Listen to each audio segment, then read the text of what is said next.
В общем, что хотелось заснять? Свежая Камри. Гибрид. Короче, обломилась шпилька. Решил сам поменять. Ни разу никогда не менял. Просто спросил, что как ее вообще. Вот я ее выбил, а новую как? Просто забивать? Ну да, забивай, короче, затягивай, там гайкой протягивай. Она сама пролезет. Ну, я ее забивал. Короче, в итоге, ну, я забивал-то ее не снимая, получается, ступицу. То есть, диск снял, тормозные эти колодки все поснимал. Забил, то есть провернул, там один пазик такой есть, куда можно воткнуть эту шпильку, через который, точнее, можно воткнуть эту шпильку. Ну и все, там же и забил, короче, получается, он где-то вот в этом месте находится. Получается, вот так. Забил, все закрутил, езжу, что-то какой-то скрежет появился.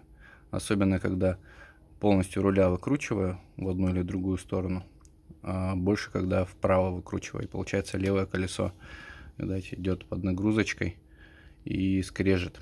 А скрежет, я обратил внимание, колодка. Ой, колодка, диск тормозной. Вот здесь вот прошкрябался. Непонятно чем. Колодки там какие-то поцарапанные. Выяснилась причина, короче, того, когда задрал уже колесо. У меня, короче, вот такие дела. Вот такое гуляние. Ну, понял, что я, короче, просто ступичную гайку не затянул до конца. Возможно, из-за этого. Возможно, из-за того, что я забивал шпильку.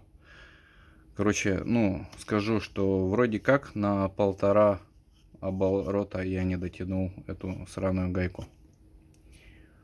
И в результате вот, скорее всего, ступичный подшипник крякнул. День я отъездил по трассе. На большой скорости, кстати, еще. И вот такие дела. Лучше бы я съездил на сервис.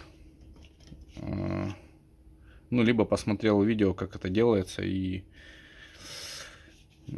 после этого менял бы. А получилось, что наоборот. Сперва отремонтировал, а потом стал выяснять, что я не так сделал. Такие дела. Замена ступичного подшипника со самим ступичным подшипником оригинальным 5000 рублей ровно. 3800 подшипник, 1200 работа.